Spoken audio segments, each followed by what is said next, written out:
Hi, welcome back to my channel. This is Genevieve Stafford-Jack. And in today's video, we're going to be talking about the misconceptions that there are in property investing. I decided to title this video, The Misconceptions About Property Investing, based on the fact that so many of these questions that I'm going to be addressing are constantly coming up over and over and over again that I thought, well, let's just bunch all 7 of them into one action-packed video. So are you with me? And if you're with me, I would like you to hit the subscribe button, hit the notification bell so that you get notified the next time I post a video. So it's exciting, right? People get into property investing. One of the things I want to know, when am I going to make the money? When am I going to make the money? It's all about the cha-ching, right? Not all the time.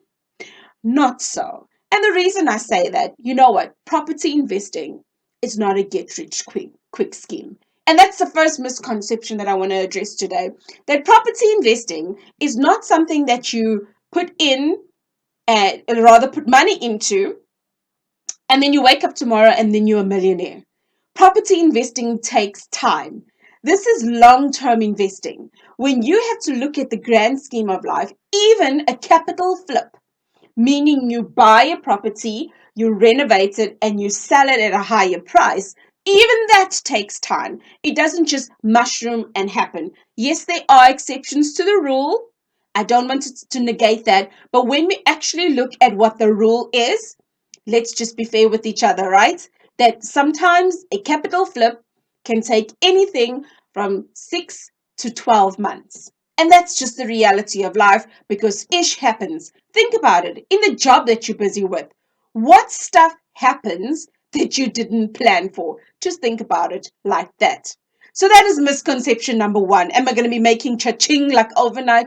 No, you're not. It's not a get-rich-quick scheme. Question number 2, or should I say misconception number 2. I can never go wrong with property. Property is sure. Everything is perfect about property.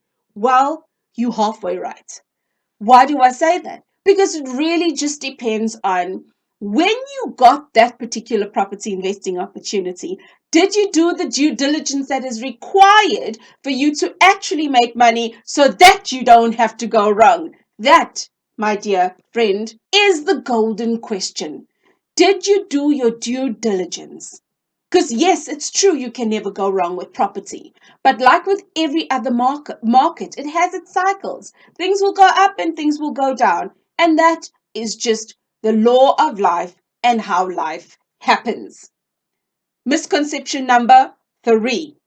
You need a good credit record to get going in property investing. Well, I am living testament, and so is my husband, that is false. Why? Because there are different strategies within property investing that addresses just that. So for people that have got money at the bank and got a clean credit record, good, go and use the bank's money because that's what I would do.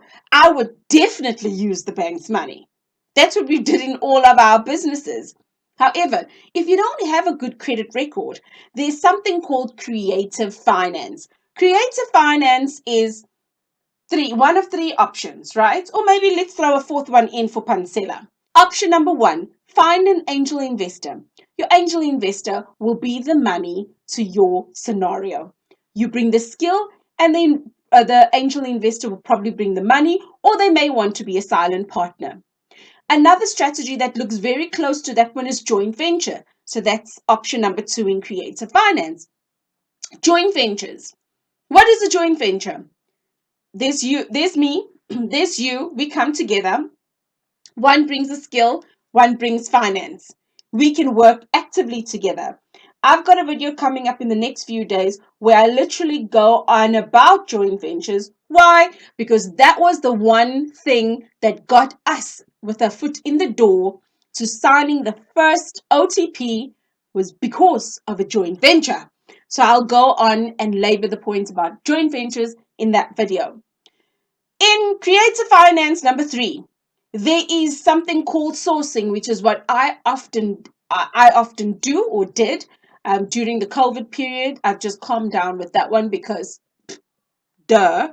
So sourcing is like you are a real estate agent for an investor. Think of it this way. Somebody that is selling their house calls an agent to sell their house, right? Somebody that's buying their house or buying a property will call somebody like me, a sourcing agent, to go and find the right deal with a positive cash flow.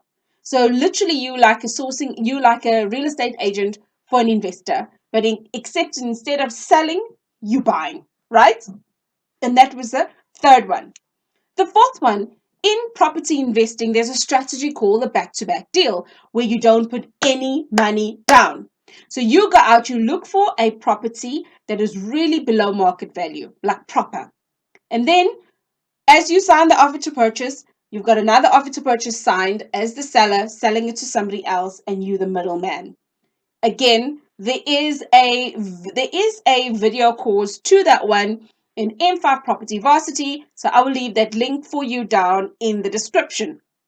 So those are the 4 creative ways that you can get started in property investing with a bad credit record. All of those strategies have already been proven in our space. Number, am I counting right? You need loads and loads of experience to get going. Well, I found that not to be true. I found, in fact, I didn't have any background, which is another question I'm addressing. I didn't have any background in property investing, or rather, should I say, I didn't have any background in property per se, except being somebody that had gone out to buy my 2-bed, 1-bath, buy my residential property, and buy the farm. So I've just been a buyer, and or should I say, I've just been a consumer throughout this process, not literally saying I've got all the experience under the sun. So I don't believe that you need experience, because I did it without experience. And what I found, though, that was really beneficial to me is having a coach. That for me, somebody been there, done that, got the t-shirt, driving me through this particular process and literally encouraging me and motivating me that, chick, you can do this. Another misconception. Oh, I want to scream when I hear this one. Only the wealthy can invest. Such nonsense. Okay. It's not only the wealthy that can invest. And like I shared with you in the previous point, you can get into property investing with creative finance, even with a bad credit score. So you can see that I'm not going to labor that point, because historically we were led to believe that only the wealthy can invest. However, the more education is brought to us and we are able to live through and put into action that particular education, it becomes a reality in your life. So are you putting into action anything that you are learning? I would love to hear from you in the comments below. I'm just excited today. Oh, the other misconception is this. You need a background in property. I don't believe that you need a background in property. Like in the previous point, I just think you need somebody that's been there, done that, and can help you through the process. The one misconception I fell into, which is my next point, is that buy today, let your rent cover your bond, you supplement what is outstanding, right?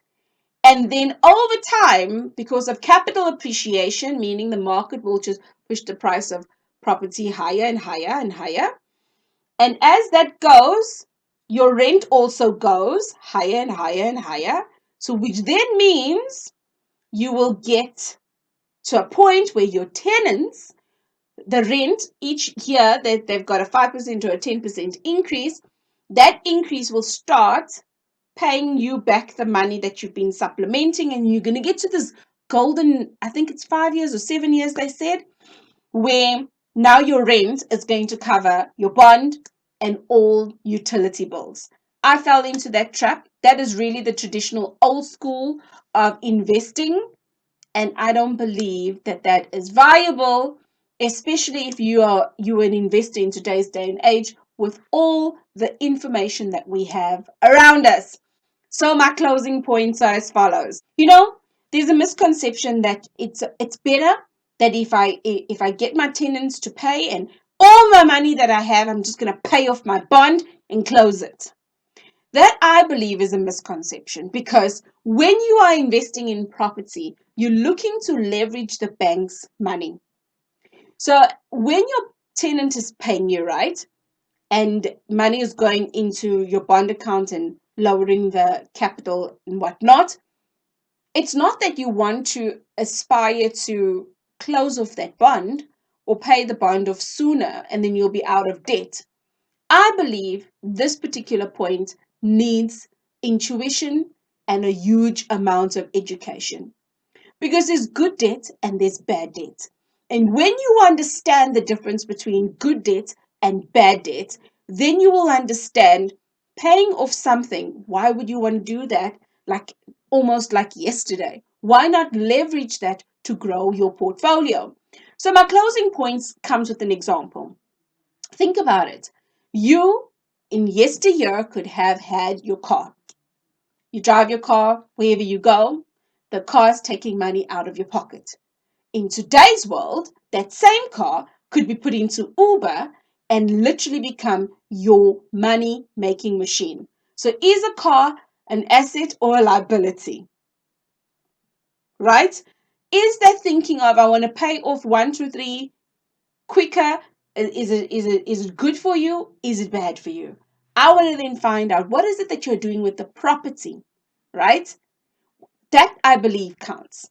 The money that you're putting into the bond, I believe the leverage in that equity, or leveraging the equity in that particular bond, is what counts more than paying it off.